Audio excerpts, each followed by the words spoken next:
말씀하셨고요. 또 2절에 보면은 이스라엘 자손에게 명령하여라고 하는 단어가 나옵니다. 이 말씀하다라고 하는 것과 명령한다라고 하는 것은 사실 같은 말이죠. 그래서 그것을 히브리어로 다바르라고 하는 그 단어를 씁니다. 하시는 거나 명령하시는 거나 같다라고 하는 겁니다. 그래서 다바르라고 하는 단어가 두 번 강조가 됩니다. 그래서 오늘 제목이 다바르입니다. 이 광야라고 하는 그 명사 히브리어는 미드바르입니다. 미드바르. 이 미드바르는 다바르라고 하는 그 말하다에서 유래된 단어입니다. 그러니까 미드바르라고 하는 것은 나중에 70인역 그 번역에는 그 에레모스라고 하는 단어를 쓰는데 그것은 황폐한, 버림받은, 사람이 살기 어려운, 이렇게 그 단어 에레모스로 번역이 됩니다. 이 뜻은 뭐냐면 광야에서 하나님의 말씀이 얼마나 중요한가라고 하는 것을 나타내고 있습니다. 왜냐하면 그 광야에서는 하나님의 말씀과 삶이 직접적으로 연관되어 있다라고 하는 겁니다. 그 이유는 광야에서 하나님의 말씀은 어디로 가야 될지 방향, 그 길을 설정해 주시는 말씀이기 때문에 그렇습니다. 광야에는 길이 없습니다. 그리고 그 광야에는 이스라엘 백성들이 지금 가본 경험이 없습니다. 그래서 우리가 흔히 말하기를 우리의 인생이 광야와 같다, 그런 말을 하는데 왜 그렇게 광야와 같다라고 말을 쓰느냐라고 하면, 첫째는 우리가 가는 그 길이 이렇게 반드시 나 있어 가지고 그 길을 따라가는 것이 아니다라고 하는 겁니다. 우리 인생은 계속해서 하루하루를 쌓아 나가는 거죠. 내일 살 길이 있고 한 달 후에 살 길이 쫙 그 길이 통해져 있는 것이 아니라 하루하루의 삶의 길이 점점 이렇게 연장돼 나가는 겁니다. 그리고 그 길은 경험해 보지 않은 거예요. 누군가 가본 그 길을 다시 가는 것이 아니라 이제 그 길을 한 번도 가보지 않았기 때문에, 그래서 이 광야와 같은 인생이다라고 한 표현을 씁니다. 그래서 우리 인생은 단 한 번뿐이다, 이렇게 표현을 하지 않습니까? 그게 우리 인생이 광야와 같은 거예요. 자, 출애굽 당시에 구름 기둥이 광야에서 인도하는 역할을 감당을 합니다. 오늘날 말씀이 광야와 같은 우리의 인생에서 우리 인생을 인도하는 역할을 감당을 하신다라고 하는 것입니다. 그래서 당시에는 구름 기둥에만 집중해 있었습니다. 구름 기둥은 인도요, 불 기둥은 보호였습니다. 그래서 이스라엘 백성들이 항상 구름 기둥이 움직이면 같이 움직입니다. 그리고 구름 기둥이 멈춰서면 그 자리에 이렇게 성막을 짓게 되죠. 자, 그러다 보니까 우리가 지난 시간에 보신 그 성막이 있고, 그리고 그 주변에 이제 세 지파씩 이렇게 네 동서남북으로 나눠서 있는데, 그 사람들이 그 텐트의 출입구를 어디로 내느냐? 성소를 향해서 내는 겁니다. 왜냐하면 그 지성소 위에 그 불기둥이 있고 그 낮에는 구름 기둥이 있기 때문에 그렇다라고 하는 것이죠. 항상 거기에 주목해야 됩니다. 구름 기둥이 떠났는데 그냥 아직도 그냥 구름 기둥이 있겠지, 그러면 안 된다라고 하는 거죠. 자, 그래서 항상 그들의 그 텐트의 그 입구도 항상 구름 기둥을 향했다. 다시 말하면 그 구름 기둥은 성막에 있었다라고 하는 거죠. 그러니까 하나님 성소를 중심으로 그들의 그 입구가, 텐트의 입구가 그렇게 성소를 향했다라고 하는 것입니다. 자, 오늘날 이 말씀은 우리에게 무엇을 의미하는지 우리가 생각을 할 수가 있습니다. 우리가 하나님 말씀에 우리가 모든 관심과 신경을 쓰지 않으면 우리가 살아가는 그 광야와 같은 인생의 그 길을 잘못된 길로 빠질 수도 있다라고 하는 것입니다.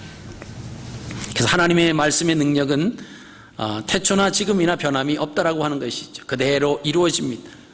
우리가 출애굽 광야 여정도 우리가 확인되고 오늘날 광야 여정도 그대로 우리 인생의 광야 여정도 그대로 진행이 된다라고 하는 것입니다.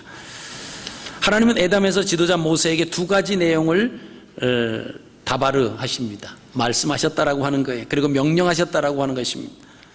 말씀에 순종하면 평안, 샬롬을 누리는 겁니다.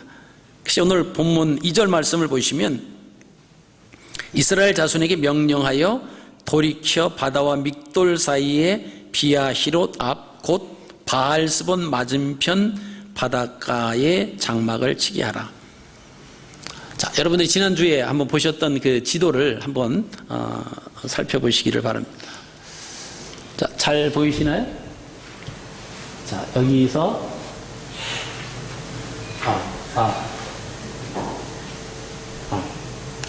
잘 보시겠네요. 키지 않았네요. 네. 자, 자, 여기가 어디라고 그랬죠? 1번이 잘 안 보이실 텐데요. 1번이 이스라엘 백성들이 살았던 람셋입니다. 그리고 2번이 숫곳이고요. 여기가 광야 끝 에담. 그죠? 광야 끝 에담입니다.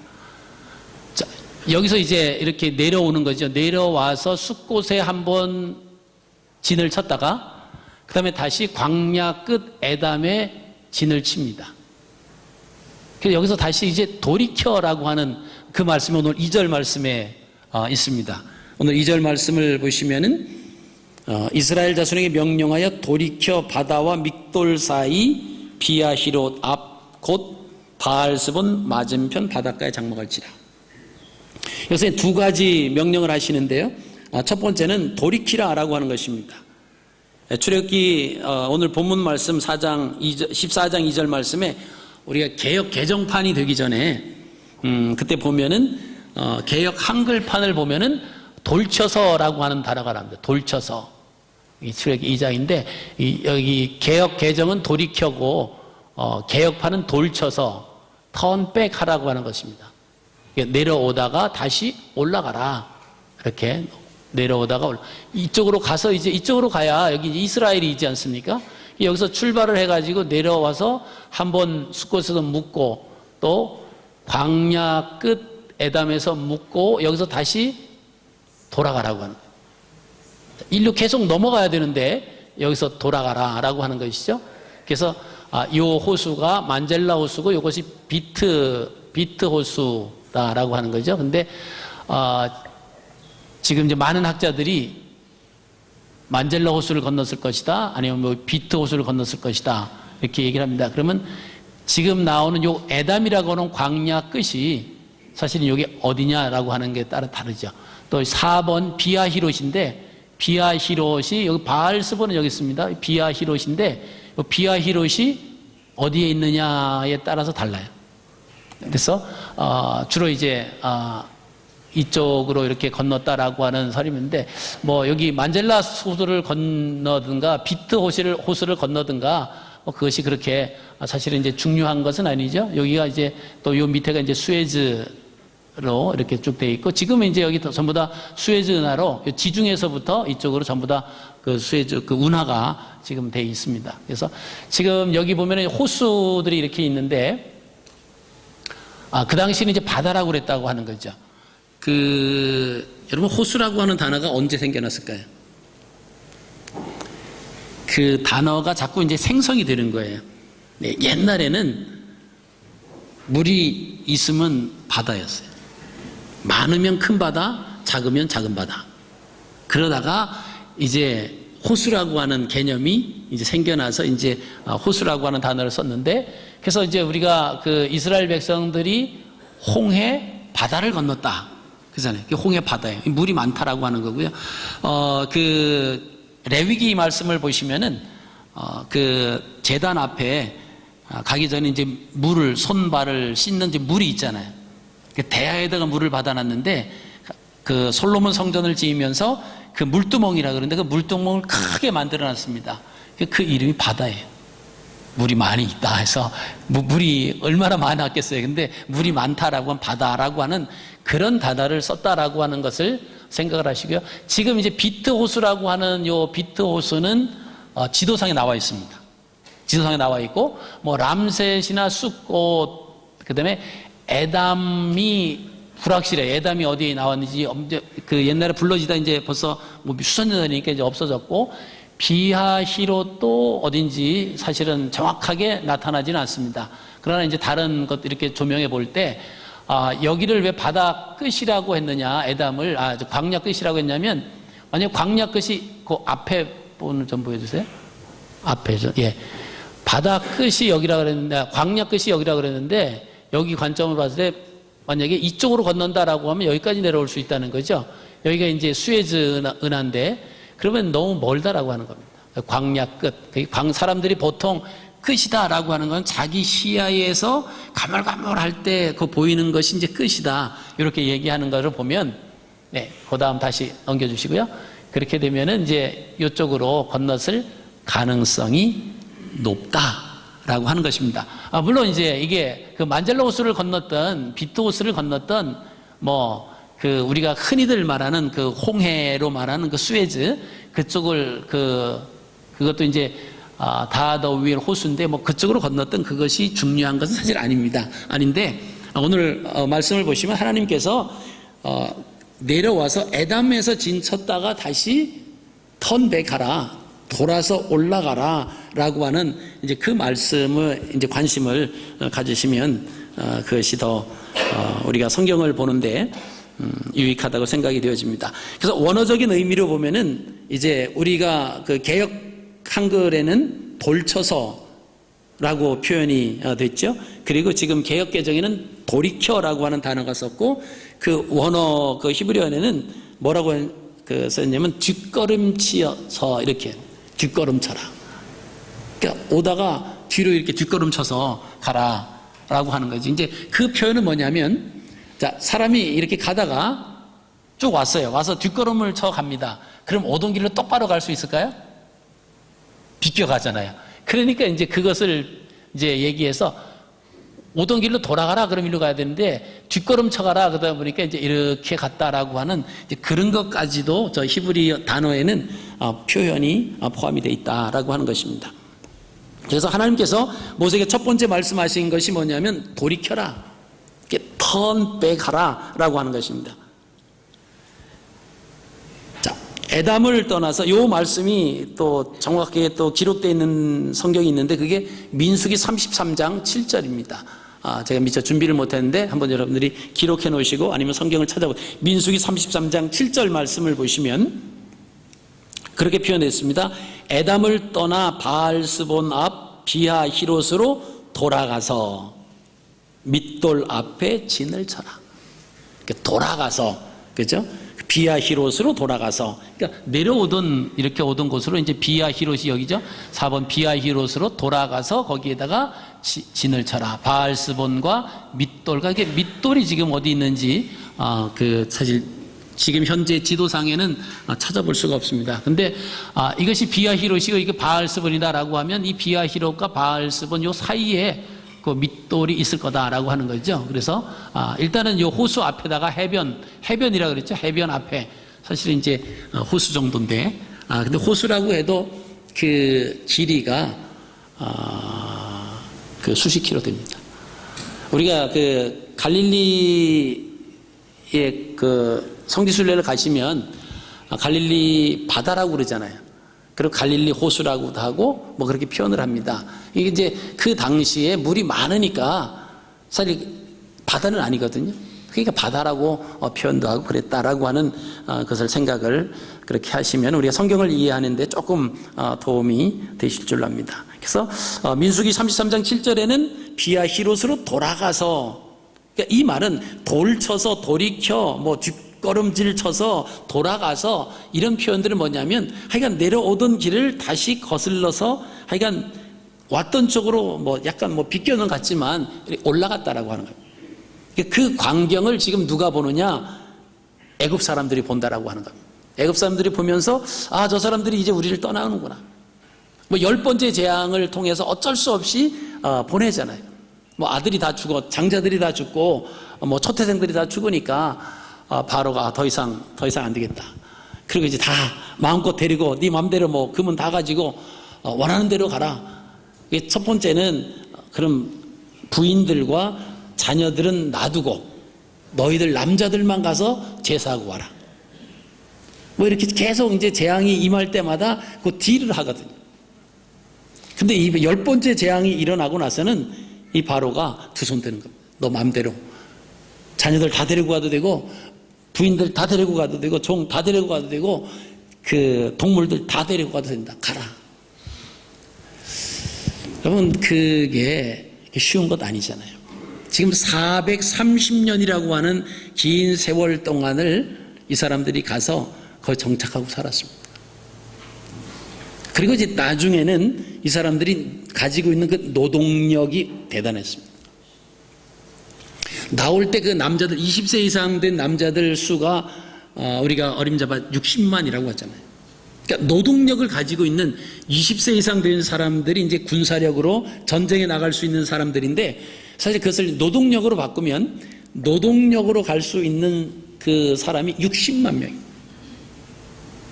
근데 그 사람들이 뭐 했느냐? 나오기 직전에 계속 농사 짓는 일, 벽돌 굽는 거, 흙 이기는 거 이런 일 했습니다.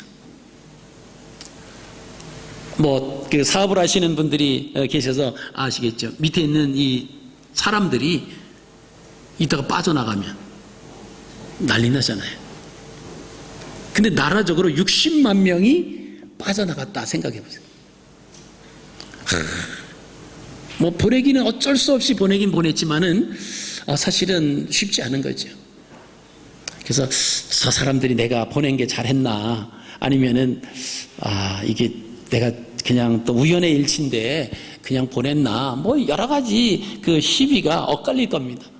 그런데 내려가서 뭐 있더니 다시 올라오는 거예요. 다시 올라옵니다. 올라오더니 어떻게 됐죠? 그 올라와서 그 비아히롯 앞에 딱 장막을 치니까 이 바로가 그 이야기를 듣고는 자 14장 오늘 보면 3절 말씀 보면요. 그들이 그 땅에서 멀리 떠나 광야에 갇힌 바가 되었다. 그럼 그렇지. 이 사람들이 그들이 인도하는 그 신이 그들을 잘 이끌어 갈 줄로 알았는데 한계가 있었다라고 하는 겁니다. 그 한계가 뭐죠? 가다가 다시 돌아왔다는 거예요. 돌아오더니 간 곳이 뭐냐면 그 바다 앞에 진을 쳤어. 그럼 이제 어쩔 건가? 거기서 배로 건너갈 수도 없고, 이 사람들이 이제는 갇혀버렸구나. 그러니까 잡으러 가는 겁니다. 이스라엘 백성들이 섬기는 그 하나님, 그 여호와에 대해서 손을 들었는데, 이 여호와의 한계가 있구나. 왜? 그 사람들의 모습을 보고, 그래서 이제 잡으러 갔다라고 하는 거죠. 하나님께서 모세에게 명령하신 첫 번째 명령이 뭐냐면 돌이켜라 라고 하는 명령이. 이스라엘 백성들이 볼 때도 별로 기분 나쁘죠. 열심히 가는데 다시 뒤돌아가야 된다. 그러면 막 그러잖아요. 제가 그 호주에 처음 한 17년 전에 와가지고 그때는 뭐 그 내비게이션도 없잖아요. 지도로 이렇게 하고 이렇게 어디 길 찾아가는데 딱 가요. 가다 보면 이제 잘 못 찾아가잖아요. 그럼 가다가 이제 가던 길 또 뒤로 돌아오면 옆에 탄 어느 분이 그래요. 길 잃어버렸지. 길 잃어버렸지. 길 잃어버렸으니까 가던 길 또 돌아온다라고 하는 거지. 그건 뭐 10중 8구죠. 그거는 가다가 가야 되는데 계속 갔던 길을 뒤돌아온다 그러면 길 잃어버린 거예요. 그래서 잃어버렸다고. 그럼 어디로 가야 될까? 내 생각엔 오른쪽이야. 우리 집사람 말 믿고 간정마다 100% 틀렸어요. 그래서 그 이후부터는 어디로 갈까? 오른쪽. 알았어. 왼쪽. 그럼 또 맞더라고요. 그러니까 그때 초창기 그렇게 좀 해프닝도 있었는데 어쨌든 가던 길을 되러왔다라고 하면 길 잃어버린 거예요. 그러니까 이 바로가 어떻게 생각했습니까? 이게 잘 됐다. 그리고 이제 잡으러 가는 겁니다. 자, 두 번째 명령이 뭐냐 하면 돌이켜라라고 하는 거죠. 그 다음에 비아히롯 앞에 장막을 쳐라 라고 하는 것이 하나님께서 모세에게 명령하신 두 가지입니다. 돌이켜 뒤돌아가라. 그리고 비아히롯 그 앞에다가 장막을 쳐라. 자, 이 비아히롯은 믹돌과 바알스본과 함께 소개되는 지명이 바로 그 비아히롯입니다. 그리고 이 믹돌이라고 하는 뜻이 있습니다. 그게 뭐냐면 망대라고 하는 거예요. 탑이라고 하는 거예요. 이 믹돌은 망대요 탑이라고 하는 뜻이고요. 바알스본은 뭐냐면 파수꾼입니다. 그래서 성경이 기록되는 그 원리가 있습니다. 이 단어들이 연결이 되면 연결된 단어가 서로 연관이 돼서 의미를 나타내는 거예요. 우리가 금요일 날 함께 생각하신 요나를 소개할 때 뭐라고 소개하죠? 아미떼의 아들 요나, 이렇게 소개합니다. 아미떼의 아들 요나. 아미떼라고 하는 것은 아버지 이름은 진리라고 하는 의미고요. 요나라고 하는 것은 비둘기, 전령사, 좋은 소식을 전파하는 자, 이런 의미가 있습니다. 그러니까 아미떼의 아들 요나 이렇게 소개를 했다라고 하는 것은 하나님의 진리의 말씀을 가서 선포해야 될 사람이 요나다. 이 의미가 벌써 아미떼의 아들 요나 그러면 이 사람들이 그 의미를 가지고 벌써 이제 무슨 의미인지 이렇게 알죠. 우리나라 그 한문으로 이름이 되어 있으면 이렇게 이름을 딱 들으면 이게 무슨 뜻인다 알잖아요. 그렇죠? 이제 요새는 뭐 그것도 더 해서 뭐 우리 한글로 이렇게 또 이름을 짓기도 하고 그러죠. 어쨌든 자 그래서 이 믹돌이라고 하는 것은 망대라고 하는 것 탑이고 바알스본은 파수꾼이라고 하는 뜻입니다. 그래서 이 두 단어를 연결하면 사람들이 왜 오랫동안 연단을 받아야 하는가에 대해서 감춰질 것이 없는 가장 높은 망대에서 살펴봐라. 파수꾼, 그러니까 바알스본이 좀 살펴봐라. 이에 대한 해답이 뭐냐면 비아히롯이.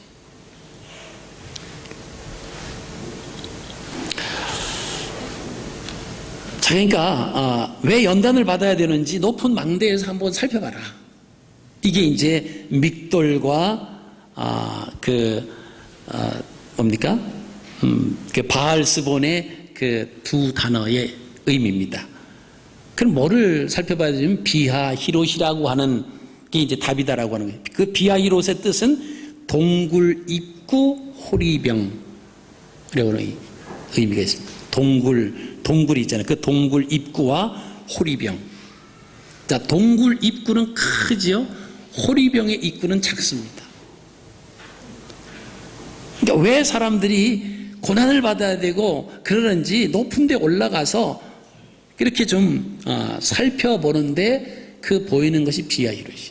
동굴 입구가 있고 호리병이 있다라고 하는 것입니다. 자, 넓고 좁다는 것은 그 비유로 설명했다라고 하는 거죠. 그래서 오늘 본문의 제목과 연결이 됩니다.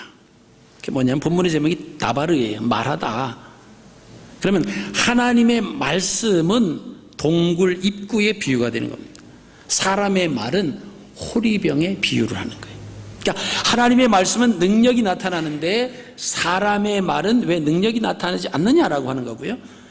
자, 하나님의 말씀은 선에서 출발하기 때문이고 사람의 말은 악에서부터 출발하기 때문에 다르다. 능력이 나타나고 능력이 나타나지 않는다라고 하는 것입니다.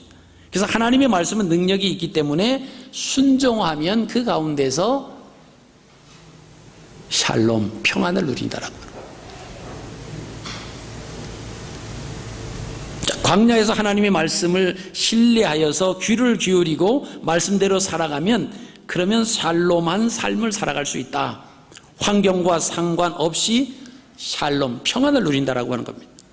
비록 초막 같은 집에 살지만은 천국 같은 삶을 살 수 있다라고 하는 것입니다. 자, 그렇지만 하나님 말씀보다 사람의 말을 더 신뢰하고 사람의 말에 더 귀 기울이고 사람의 말에 따라서 움직이면 그의 삶은 괴로움이다라고 하는 겁니다. 그러니까 우리의 삶이 평안이냐 아니면 지금의 삶이 괴로움이냐 이거를 우리가 오늘 말씀의 근거에서 판단하실 수가 있습니다. 내 삶이 좀 괴로운 삶이다. 그러면 광야와 같은 내 인생에서 하나님의 말씀에 귀 기울이고 하나님 말씀을 따라가는 삶은 샬롬, 평안한 삶인데, 그렇지 못하다라고 하면 하나님의 말씀이 아닌 내 생각, 사람의 말, 사람의 목적을 가지고 살아가고 있다라고 보실 수가 있다라고 하는 거죠. 자, 하나님께서 모세에게 돌이켜라, 그리고 비와 히롯 앞에 장막을 치라, 이 두 가지 명령하신 그 이유는 또 세 가지의 이유가 있습니다. 첫 번째는, 자, 바로의 군대를 광야로 이끌어서 바다에 수장을 시키시겠다라고 하는 그런 의미가 있습니다. 자, 이스라엘 백성들이 라암셋을 출발해서 숫곳을 거쳐서 광야 끝 에담의 진을 쳤을 때 그들의 심정은 어땠을까요? 그들이 10번째 재앙을 막 하기 전에 그들의 삶은 어떤 삶이었습니까? 애굽 사람들에게 고달핌을 당하는 삶이었습니다. 그러니까 애굽 사람들이 두려운 거예요. 그리고 막 9가지 막 재앙이 임하면서 가라 마라 하면서 다시 바로의 마음이 완악해져 가지고 다시 없던 걸로 하고 막 그런 일이 왔다 갔다 하면서 사실 영향을 받았던 사람들은 누구일까요? 백성들입니다. 누구에게요? 애굽 사람들에게요. 너희들이 자꾸 뭐 이러는데 더 아마 강하게 그들을 고역을 시키고 아마 강권적으로 그들에게 영향력을 끼쳤을 거다라고 하는 거예요. 그러니까 애굽을 지금 떠나서 숫곳과 에담까지 왔지만은 그들 마음속에는 불안한 마음이 있었어요. 두려운 마음이 있었을 겁니다. 뭐냐면 한 번도 가보지 않은 길이에요. 나오긴 나왔는데 거기까지 나와서 한 2군데 진을 쳤는데 말 그대로 막막한 거죠. 야, 혹시 이러다가 우리가 길을 잊어버리고 다시 애굽에 붙잡혀 간다라고 하면 우리는 이제 끝장이구나. 뭐 여러 가지 그런 두려움 가운데 놓여 있을 때 하나님께서는 광야 끝 에담에서 진 쳤을 때 돌이켜서 비아 히옷으로 가서 진을 쳐라. 그 이유가 뭐냐면 바로의 군대를 광야로 이끌어다가 바다에 수장시키시기 위함이다 라고 하는 거예요. 그리고 그 에담으로부터 하나님께서 이스라엘 백성들을 보호하시고 인도하시잖아요. 그러니까 이스라엘 백성들이 하나님만 바라보고 하나님만 따라가고 기쁨 가운데 있다라고 하면 굳이 거기에서 하나님의 보호요, 하나님의 인도라고 하는 상징적인 그들의 눈에 보이는 현상이 나타날 이유가 없다라고 하는 겁니다. 그곳이 뭐죠? 동물들의, 짐승들의 동굴이다라고 하는 의미가 있었다고 했죠. 그래서 거기서 다시 돌이켜서 와라 라고 하는 것은 그 마음속에 있었던 불안하고 두려운 마음들을 너희들 눈앞에서 내가 진정한 너희의 인도자요, 너희의 보호자라고 하는 것을 보여줄 것이다. 너희가 자꾸 애굽 마음에 두지 말고 그 사람들은 아무것도 아니다라고 하는 것을 알려주시기 위함이다라고 하는 것이죠. 그래서 출애굽기 14장 10절로 12절 말씀을 보시면요, 제가 읽어드리겠습니다. 바로가 가까이 올 때 이스라엘 자손이 눈을 들어본 즉 애굽 사람들이 자기들 뒤에 이른지라. 이스라엘 자손이 심히 두려워하여 여호와께 부르짖고 그들이 또 모세에게 이르되 애굽에 매장지가 없어서 당신이 우리를 이끌어내어 이 광야에서 죽게 하느냐? 어찌하여 당신이 우리를 애굽에서 이끌어내어 우리에게 이같이 하느냐? 우리가 애굽에서 당신에게 이른 말이 이것이 아니냐? 이르기를 우리를 내버려 두라. 우리가 애굽 사람을 섬길 것이라 하지 아니하더냐? 애굽 사람을 섬기는 것이 광야에서 죽는 것보다 낫겠노라. 자, 이 말씀을 우리가 볼 건데, 볼 때에 애굽에서 출발하기 전에도 모세와 이스라엘 백성들 사이에 많은 그런 오고 가는 대화와 논쟁이 있었다라고 하는 것을 아시게 돼요. 우리 안 간다, 내버려 둬라, 그냥 여기 살게, 이랬다는 거예요. 근데도 하나님께서 너희 조상 아브라함에게 약속하셨고, 너희 조상 이삭에게 약속하셨고, 야곱에게 약속하셨고, 요셉을 통해서 그래서 너희를 이곳으로 이끌어 주셨다가 하나님이 약속한 곳이 여기가 아니고 다른 곳이기 때문에 이제 너희가 그곳으로 가야 된다, 하나님의 뜻이다, 뭐 이러면서 얘기를 했겠죠. 그랬더니 아직 못해 뭐 나온 사람들도 있고 기쁨으로 나온 사람도 있고 뭐 있겠죠. 근데 이제 어려운 상황이 딱 되니까 그렇게 얘기한다는 거예요. 내가 뭐라 그랬느냐, 나보러 두라고 그랬잖아. 광야에서 죽는 것보다는 그냥 애굽에서 죽는 게 낫지. 그리고 원망하고 불평했다라고 하는 것입니다. 자, 이스라엘 자손이 심히 두려워해서 여호와께 부르짖었다. 이것은 부정적인 부르짖음, 하나님에 대한 믿음의 반응이 아니라 바로에 대한 두려움의 반응이고, 광야에서 고생하느니 차라리 애굽으로 돌아가는 것이 좋겠다라고 하는 반응이고요, 광야에서 죽는 것보다 애굽 사람들을 섬기는 것이 더 좋겠다라고 하는 그 반응입니다.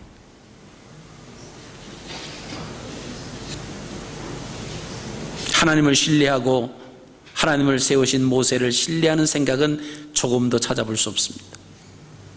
그러니 그들의 발걸음이 얼마나 무겁겠습니까? 그래서 하나님께서 이스라엘 자손들의 마음의 부담을 줄여주기 위해서 그죠? 그 무거운 짐을 벗겨줄 계획을 세우시고 다시 뒷걸음질 쳐서 비야 히롯에서가 진을 쳐라. 자, 그것을 지금 누가 봤다고요? 바로가 봅니다. 아, 광야에서 갇혔구나, 안 되겠다, 그렇지, 잡으러 가자. 그리고 그들이 잡으러 오는데 그 광경을 보고 이스라엘 백성들은 또 두려움이 또 몇 배 더했다라고 하는 것이죠.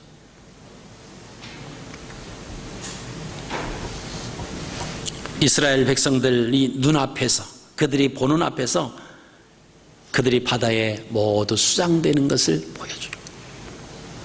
우리는 건넜지만 그들은 쫓아오다가 수장되는 거예요. 아, 애굽 백성이 아무것도 아니구나. 우리를 보호하시고 우리를 인도하시는 그 하나님, 이 마음을 좀 갖게 하라고 현장 학습을 시켜주시는 겁니다. 자, 두 번째는 애굽 사람들에게 하나님만이 진정한 신이다라고 하는 것을 알려주시는 거예요. 이스라엘 백성들이 믿었던 그 신이 진정한 신이다 라고 하는 것을 알려주신다라고 하는 것입니다. 오늘 4절 말씀에 보시면요, 내가 바로의 마음을 완악하게 한즉 바로가 그들의 뒤를 따르리니 내가 그와 그의 온 군대로 말미암아 영광을 얻어 애굽 사람들이 나를 여호와인 줄을 알게 하리라 하시며 무리가 그대로 행했다. 하나님의 계획 속에 그대로 그들이 움직여지고 있었다라고 하는 것입니다. 자, 세 번째는 믿음이 없는 이스라엘 자손에게 하나님의 인도와 보호를 확신시켜주는, 그래서 비야히롯으로 뒷걸음질 쳐서, 에담에서 뒷걸음질 쳐서 비야히롯의 장막을 쳐라 라고 말씀을 하셨습니다. 자, 이스라엘 자손이 보는 눈앞에 생전 처음 보는 광경들이 펼쳐집니다. 출애굽기 14장 19절 20절 말씀을 보시면요, 이스라엘 진 앞에 가던 하나님의 사자가 그들의 뒤로 옮겨가매 구름 기둥도 그 앞에서 그 뒤로 옮겨 애굽 진과 이스라엘 진 사이에 이르러 서니 저쪽에는 구름과 흑암이 있고 이쪽에는 밤이 밝음으로 밤새도록 저쪽이 이쪽에 가까이 못하였더라. 아, 이것이 하나님의 인도하심, 이것이 하나님의 보호하심을 그들의 눈으로 확인하는 겁니다. 그죠? 저편에는 애굽 군대들이, 이 편에는 이스라엘 자손들이. 이쪽 이스라엘 자손들에게 왜 저쪽엔 구름 기둥으로 가려져서 흑암이 있다라고, 큼큼한 흑암이니까 이쪽으로 올 수 없는. 그리고 하나님께서는 동풍으로 밤새도록 바닷물을 물러가게 하시고 바닷물이 갈라져서 마른 땅이 됩니다. 그리고 그 육지 가운데로 건너는 것처럼 그들의 좌우에는 물이 벽이 되었다라고 하는 것입니다. 여러분, 이것이 하나님의 인도와 하나님의 보호하심입니다. 그러나 애굽 군대에게는 하나님의 인도하심과 하나님의 보호하심이 없는 겁니다. 오히려 심판하시는 하나님으로 나타납니다.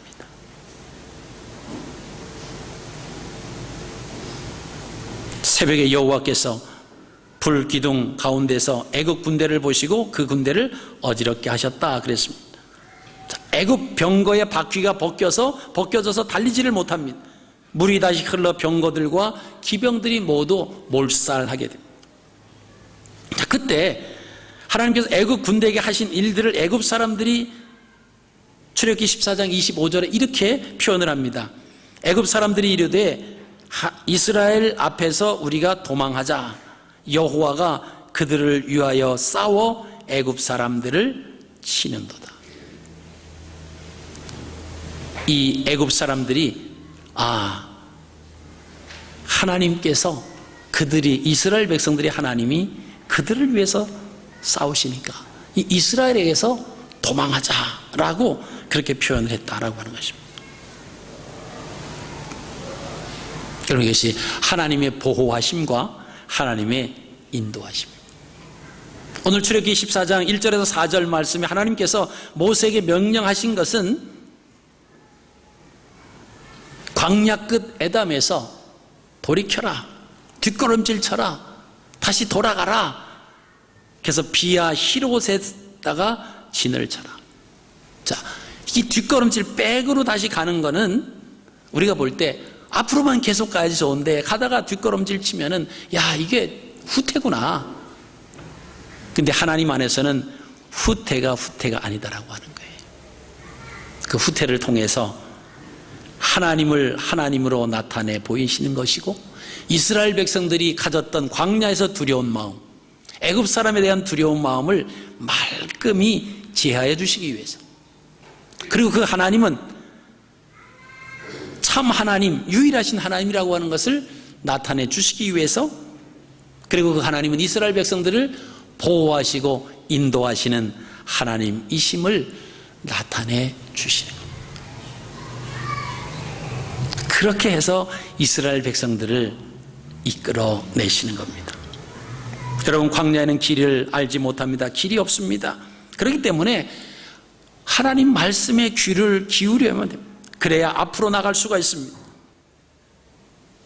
우리에게 어떤 말씀이 떨어지든지 그 말씀은 우리를 위해서 주시는 하나님 말씀이기 때문에 아멘 하면서 따라가야 그것이 복된 길이 되는 것입니다.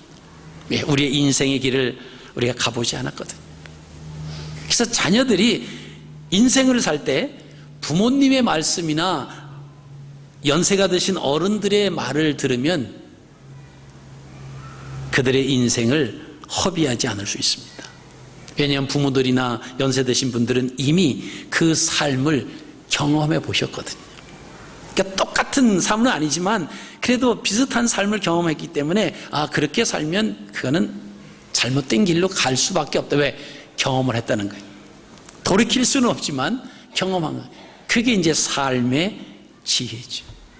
삶의 지혜는 우리가 지식은 돈을 가지고 지식은 막 해서 내가 해서 터득할 수 있지만, 지혜라고 하는 것은 그 지식을 가지고 경험으로 얻어진 것이 지혜입니다.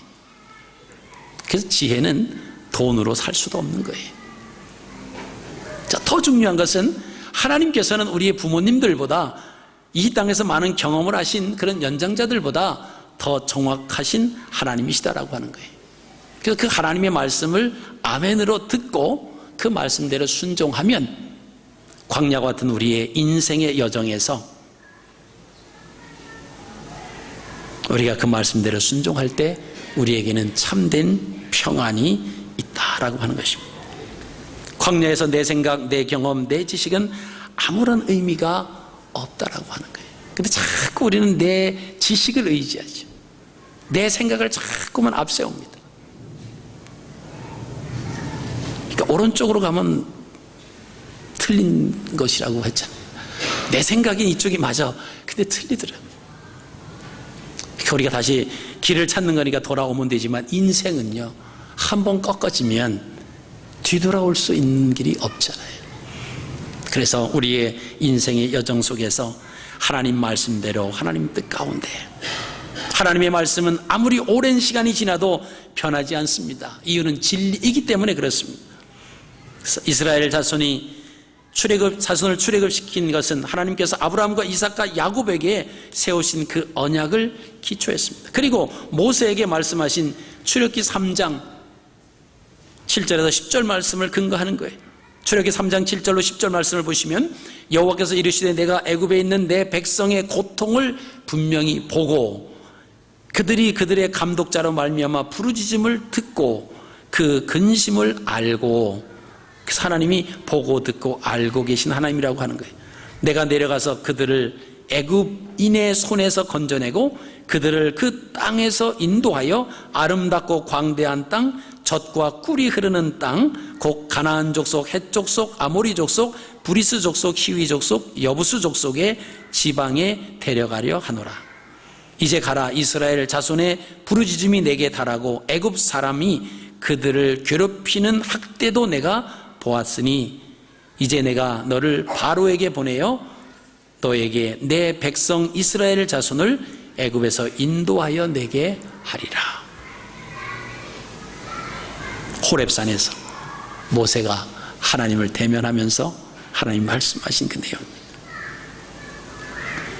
이스라엘 자손이 출애굽에서 가나안으로 가는 모든 광야 여정은 말씀의 능력이 인정된 것이다라고. 이미 하나님께서 그렇게 하셨기 때문에 거기로 들어가는 것 당연한 것이다라고 하는. 말씀이 그들을 인도하고 말씀이 그들을 보호해 주실 거다라고 하는 것입니다. 여러분, 오늘 우리의 삶도 우리가 새 예루살렘 성에 들어가는 거잖아요. 광야와 같은 우리 인생을 거쳐서 우리가 영원한 그저 그 나라 새 예루살렘에 들어가기 위한 거예요. 이미 하나님께서 믿는 자에게 허락해 놓으셨고 계획해 놓으셨다라고 하는 겁니다. 그 길을 가기 위해서는 하나님의 말씀이 우리의 구름 기둥으로, 우리의 불 기둥으로 우리를 보호하시고 우리를 인도하시는 그 말씀에 우리가 집중해야 된다라고 하는 거예요. 그럼 우리가 그 하나님 나라의 새 예루살렘 성까지 우리를 무사하게 우리를 인도해 주신다라고 하는 것입니다. 여러분, 이번 한 주간도 광야 같은 우리 인생에서 방황해서 어찌할 줄을 몰라서 방황하지 마시고 하나님 말씀에 집중하시기 바랍니다. 그리고 그 말씀이 비록 내 인생이 지금 뒷걸음질 쳐가는 것 같지만 뒷걸음질 치는 게 아니에요. 마이너스가 아닙니다. 오히려 우리를 담대하게 하고 전능하신 하나님만이 우리의 인도자요 우리의 보호자인 것을 알게 하시고 우리로 하여금 하나님만을 바라볼 수 있는 그 마음을 우리에게 주시기 위한, 그래서 말씀을 부여잡고 하나님만 순종하게 하는 그런 훈련을 잘 다 시키고 이스라엘 백성들을 이끌어가고 계신다라고. 자, 이번 한 주간 저희 여러분들의 삶이 오직 말씀에 순종하시고 그 말씀을 통해서 승리하시는 거룩하고 복된 삶이 되시기를 주님의 이름으로 축복합니다. 살아계신 아버지